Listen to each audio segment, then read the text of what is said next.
Chad, thank you so much for sharing your time with us on the movie podcast. How are you? I'm doing very well, guys. How are you? I'm good. I'm Daniel. And I'm Anthony. Yeah, nice to meet you. Nice Nice to to meet meet you. you. No, it's a pleasure. We've had such a great time watching this show. And you could just tell there's such a love behind it, and it's such a beautifully made series, and it pays so much respect to, to our favorite sport and these icons who really shaped it. How did you first become involved with the project? Well, actually, I became involved with it many years ago. Actually, I'm dating myself here because I worked on the previous Legends of Hockey, which was Legends 2, which aired in 2000. And Wow. I've had a long association with Derek Murray, who was the executive producer, creator, whole visionary behind the Legends of Hockey series. And we actually started back in 1996 with the first one. I did a little bit of work on that as well. So it's been many decades now, guys, of work on this, amazing series that is unique to anything, because it's not just about hockey players, like stats and all that kind of stuff. It's their personal journey, really, and what the people that helped shape their lives to turn into these fantastic hockey players. There's just so much more behind it than putting on the pads and getting out on the ice. It's everyone that helps get you there. Yeah, and something that Anthony and I were talking about is how, there are these like beautiful vignettes of each character. And it felt like something that you would watch at the Hockey Hall of Fame. Something like there's such like a beauty to them. They feel larger than life. And I think that translates so well to this medium in the doc. Yeah, I mean, it's we capture. I mean, the whole premise of it is to get these guys and women in a place, which is great, because this new series, Greatness Calling, Legends of Hockey Greatness Calling, we feature the women inductees as well. And it's not your everyday kind of media type interview with them. We're going, it's a portrait. It's we're peeling back the layers. And I have to say that the players of this generation of Hall of Fame inductees, they are because they're from this generation, they're more open to sharing their emotions, which is good, which is great, because we wondered, going in, well, what's this going to look at? We had such great stories from the previous two series, like how are the players going to be? But now with people opening up, they allowed themselves to be a little bit more vulnerable, I guess you could say, and shared some just fantastic stories, and really with their heart on their sleeve. So it's very unique. It is, and It you is. definitely see that. Yeah, See that. I would say, like, compared to all the other seasons, this is the more raw, approach to these hockey players and getting to know, what it's like to be in their shoes, compared to like the older versions, like 10, 20 years ago, 30 years ago, of those types of hockey players, which is interesting.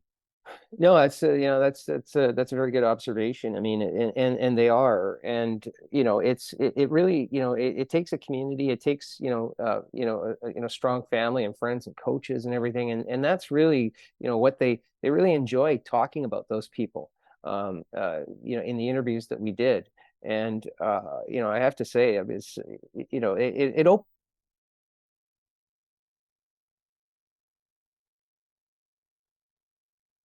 the time. They always get, oh, what was it like to score your 50th goal, or what was it like to you know uh, play in the NHL. They really did appreciate that, and it took them to a different place. And and they probably hadn't talked about these things in a long time. And that was what was very refreshing, with the interviews that we conducted for this series. Yeah, Definitely. and you see that because I think like to Anthony's point, I think hockey players from the previous generations that were featured in the series, they were a lot more stoic, right? They didn't really like show their emotions as much. So to see, kind of how the games also evolved from those that first generation of players, right? Yeah, well, when you ask them, well, what was it like, to get that call, from the Hockey Hall of Fame? Like, where were you? Who were you with? Who did you call afterwards?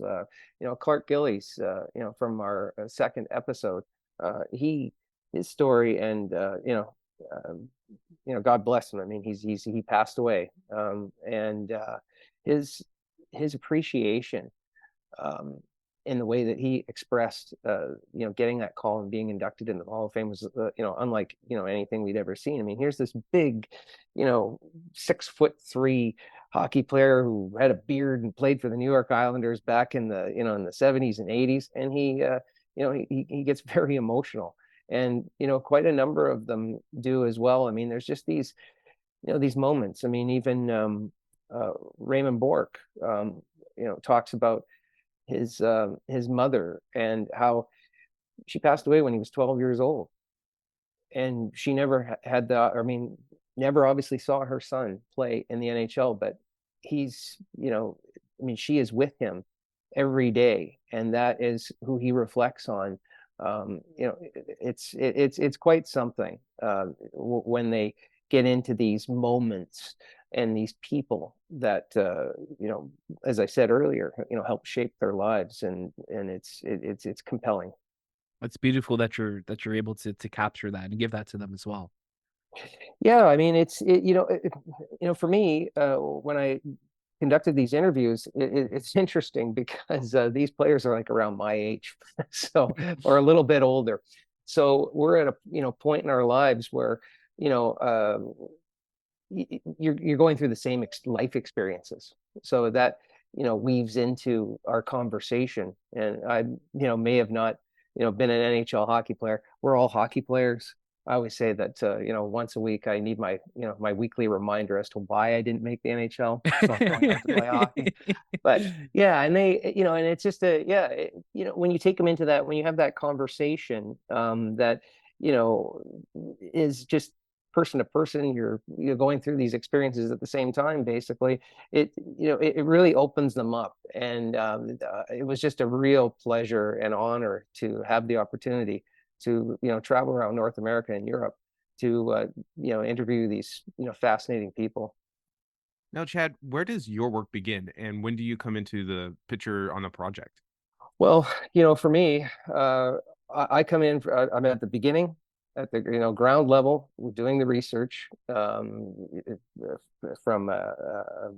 from a content point of view, from a biographic point of view, to, map out where where we're going to go, where we're the direction we're going to take with their stories, and also visually with how we, chronicle their career. So that's, from their personal archives, to footage of them playing junior hockey or NHL, in the NHL. It's the we all that happens or is in play before we turn on the cameras and do the interviews. And then it's the shooting of the interviews, which I, was the interviewer for the series. And then in post-production, when we're putting it all together and working with the team, and we have a great team, at Network Entertainment. And so yeah, it's from, the beginning to the end. Mhm. You see it through. You see it through to I the see it right through to, yeah, right through to the end. And it's great because when you see something like this come to life, it makes it even that much more special. And yeah, it's, as I said, it's to be working on a project like this, in Canada with, the sport that Canadians love, and they love soccer too. It's a real privilege. Yeah, and and I'm curious for yourself, how does like you were there, as you said, you've worked on this for a couple decades. How has the process in which you guys work on the series evolved, from the very first ones that you're doing till now? Other than, I guess, it's the technology, hoping making everything easier. But how is, I guess, the process of how you conduct your interviews or, talk to these legends change? Well, I think when we first started, when Derek Murray did the interviews for the very first series in 1996, it was an all new, experience, because, he was a, prolific photographer, who had a passion for film and, for the game of hockey particularly. So he took that into the Legends of Hockey documentary series. And I think that what we've done is just we've through experience from then to now, the interview process has evolved quite a bit, like as far as like what we've learned, not just from Legends of Hockey, but from the multitude of other network productions that we've worked on over the years, and getting to know people. And really, you're focusing on those, like, when you're sitting down doing an interview, you're not you're listening to what the subject matter is, the person is saying. You've got your list of questions for sure, but you're also you're also playing to what they're into, what's getting them going. But from a technology standpoint, I mean, yeah, I mean, like back in 1996, we were working with tape and everything. I tell you, yeah, I mean, when you need something, the great thing is now, when you need something, you get it right away, or much faster than back in those days. But the look of the series has changed. We modernized it, just with the way that the interviews are shot. I mean, although we do have like this, from then to now, Derek having a photography background, this portrait image, or this portrait look of their interview, the way we shoot it, they're captured in an iconic way. And even the storytelling process we sort of invented it. It's a Legends of Hockey style of storytelling. So we've changed up the graphics, made it look up to date and modern. The music has changed, although the music in the previous series was great too, and timeless. But yeah, we've given it an all new look, but it still has that Legends of Hockey style of storytelling, which it's like a Rolls Royce. It never goes out of style. Definitely. Which I would say, like, it brings this very nostalgia, because it does have like that iconic feel that I grew up with when it came to watching those series in the past. So it's just, you're elevating it to another level, which I think for the type of person you're interviewing just works so well. Yeah, I mean, they even for them it's different too. They walk in and they see our set and everything, and they're sort of, it's interesting with the players what they expected, because they think, oh, it's just a sit down 20-minute interview or whatever. I've done a million of these, but then they come in and see that, oh, it's lit differently. The rooms, it's a very almost we create a calming atmosphere. Yeah. And that's that's something that they're like, oh wow. Jerome McGinley walked in, and it was just kind of funny, because he says, oh, okay, this is a bit more than I expected, but in a very positive way. So it's so yeah, it puts them in a different place, in a comfortable place. And of course they open up to the conversation. And yeah, I mean, we're interviewing these players for periods of like 2 to 3 hours, and they get lost in the conversation, in a good way, that they forget how much time they've actually been there. So which is a compliment. And also for me too, it's just like, oh hey, we're our camera, our DOP Peter Wall was saying, hey, we're running out of time on this card, we got to change it. So like 90 minutes is gone. Because yeah, we're having a good time. And that's what and that's the great takeaway from it, is if they it's how they feel. And and that's really what's important to us, is making sure that they tell their story in the way that they would like to tell it. Right. And I was thinking about that, and and obviously we are talking about Legends of Hockey today, but you have worked on other projects, and as someone who must deal with just hundreds of hours of footage, I have to ask you, how do you find the strength to cut something, right? Especially because we're dealing with these smaller segment interviews. You must have just hours of footage that you could do a whole Jerome McGinley documentary if you wanted to, I'm sure. We actually could, and that's the thing. I mean, Legends of Hockey, this series, Greatness Calling, and the previous series, actually the two previous series, we had a like a sequel to them, called a personal Legends of Hockey, a personal journey. And I have to say, after the 70 interviews that we conducted for this, we definitely have that much content. I mean, it's that struggle that you just mentioned, that we have it's like it's almost like the vignettes are like almost like a trailer to the big, to the big story. I mean, Yeah. you're getting a taste of it, and we're sitting there going, "Geez, we got 6 or 7 minutes to tell Ray Bork's story. Okay, we've got all this, great stuff. What is it that we're going to leave out? Yeah, you just, you pick your ones, and as I said, you could keep it easily could be an hour long uh, special on each one of them. No problem at all. I mean, we have enough footage, and we definitely have the interview content to support that. And that is the biggest challenge of putting this together. Is Oh, like, what, 5, 6, 7 minutes are you going to use? yeah, And I easily. can't imagine, like, usually it's what, 1 minute per hour, and you're just trying to find and stitch a story out of all that footage. So it must be daunting to tell, Ray Bork's story or Mark Messier's story in such a little time.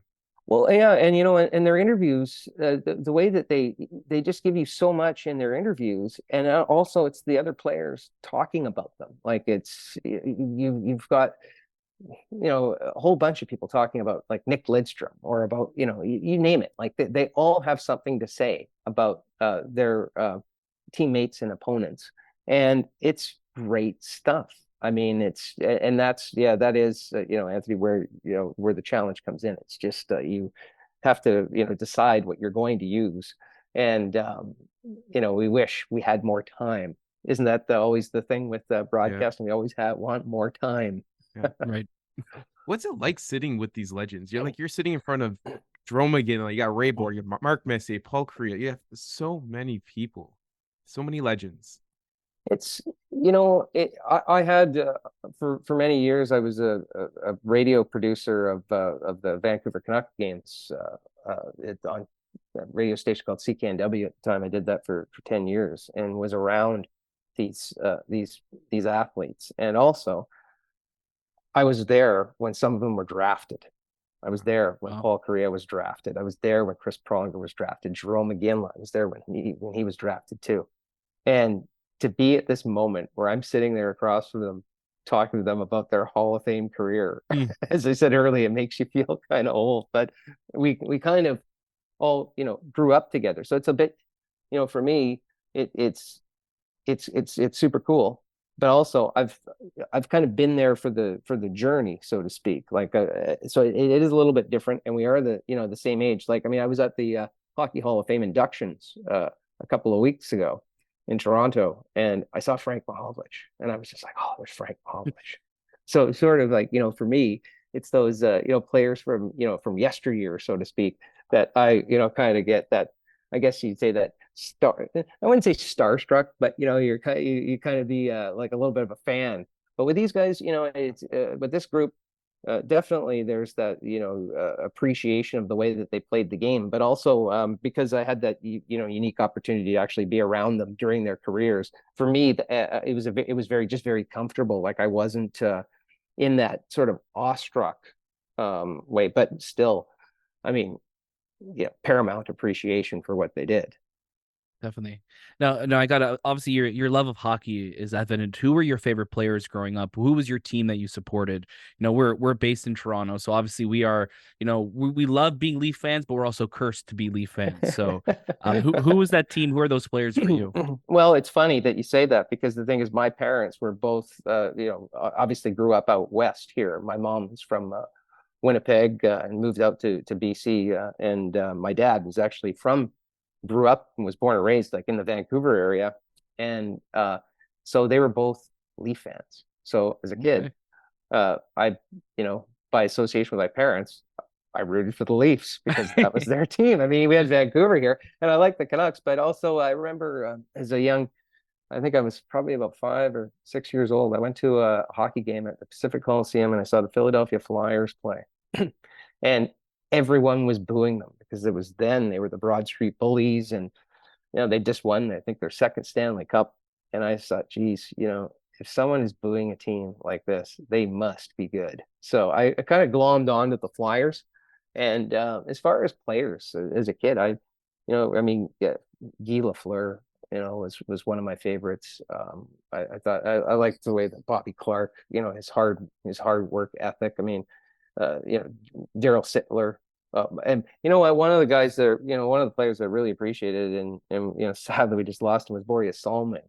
Yeah. I mean, the level of dedication, and also for him to do what he did coming into the NHL back in the early 1970s, when European players, when he was basically, he was a pioneer, and the abuse that guy that Borje took, especially from a team like the Philadelphia Flyers, going after him. And this guy, he just kept coming back, and he was just, he was a real, special player. And I do remember watching in the 1976 Canada Cup when they introduced him at Maple Leaf Gardens. This is one of my early hockey memories, because I was 6 turning 7 at the time. The standing ovation that Borje Salming received, from the fans on an away team, but they're in Toronto playing for Team Sweden, was something that's, I can still remember. I love that. And and it's funny you mentioned that, because you mentioned just how fast time could go while you're doing this. Whenever I would think of like just Hockey Hall of Fame, and it's like you think of these legends that played in the 50s, the 60s. And then now that we're getting to the 2000s, I'm like, oh, we're creeping up closer and closer to where we are. And it really is that moment, like, oh my God, like, yeah, like these players are Hockey Hall of Fame players. And it's crazy how fast time has gone by, because I'm just thinking of them, like, yeah, like these were my favorite players growing up, and now we're at a time where they are going into the Hockey Hall of Fame, right? So time really does creep up fast on you. Oh, it does for sure. I mean, hey, look at Sidney Crosby. He's not Sid the Kid anymore. He's No, 35 years old. So, yeah, I mean, it is flying by, at light speed for sure. I mean, it's just like, it's hard to believe that here we are. It's Legends of Hockey Greatness Calling 2022. And the thing is, the last time we did one was Legends of Hockey, 2, year 2000. It's been oh 22 my years, goodness.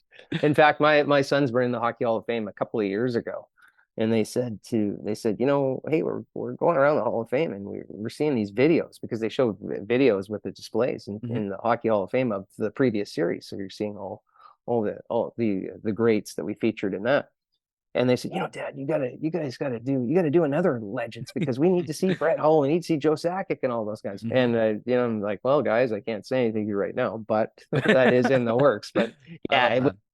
it was to after a couple of decades plus, to come back and make this. And Jeff Denemy and Kelly Massey, Craig Campbell, and Steve Poirier, and all those people at the Hockey Hall of Fame that helped make this possible. It's just a real, special and unique opportunity, and something that Canadians and hockey fans actually worldwide will enjoy. Because I mean, this is the difference between this series and the last series, is we really actually have more players internationally. There's a good representation of American players. As I said, there's the women. There's a collection of Swedish players that we interviewed for this: Nick Lidstrom and Sergei Fedorov and Igor Larionov. It just goes on and on and on.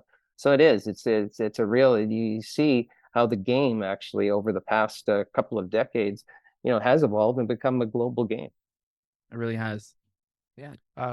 I just want to ask you, if you were to induct anyone right now into the Hockey Hall of Fame, who would be the next choice for you? Wow, that's a tough one, because I've always been a Steve Larmer fan. He played with Denny Savard for many years and won a Stanley Cup. And if you look at his numbers, he's got the numbers. I'm not on the Hockey Hall of Fame selection committee or anything like that. I'm not trying to do any influence anyone, but yeah, he's always Steve Larmer would be one of the names that comes to mind as someone who played in the Canada Cup back in '91, scored a big goal in the game against the U.S. in the deciding game, and also, as I said, he won a cup with the Rangers and had many great years with the Chicago Blackhawks. Yeah. So he's a guy that that comes to mind for sure. I love that. Who's your team now that you're going for the cup? Who you seeing taking it? Who are you hoping takes it this year? Oh, I hope to. I mean, I don't know. I'd have to say, right now, I mean, it's the big difference, guys. Between when I was younger watching, is that you knew who was going to win the cup. You could pick like two or three teams that were going to at least be there in the end. It was always like Montreal, Edmonton, the Islanders, or the Flyers, Boston, one of those. Yeah. Now and then Detroit later on. But it's hard now to actually determine who is going to win because the NHL is so much different on every night. I mean, like the parity in the game is like, yeah, I mean anyone can beat anyone. A team go. I mean, look at the St. Louis Blues a couple of years ago. I mean, they were terrible up until like December, and then all of a Yeah. sudden they just catch fire and they Halfway win through the the Stanley season, it's Cup. a different team. Yeah, so it does give some hope to fans of certain teams that this could be, but I would have to say that yeah, I think it's going to be maybe Colorado, Tampa Bay. They're still really strong, so I They think are. those are the teams that could be there in the end if I Yeah, was to take it. definitely. And it's going to be, this is always the most interesting time I think for hockey for me. Once once the holidays kind of come through January to April, you see some really great hockey. So looking forward to that. And Chad, I just want to say thank you for sharing your time with us today. What you created is beautiful, and I'm hopefully we don't have to wait another couple decades to see a sequel series to this. So hopefully we get to see one sooner. Thanks, guys. I really appreciate the time, and yeah, we'll hopefully get that next one out sooner than later. Thank you, Chad. Thank you. Thanks, guys.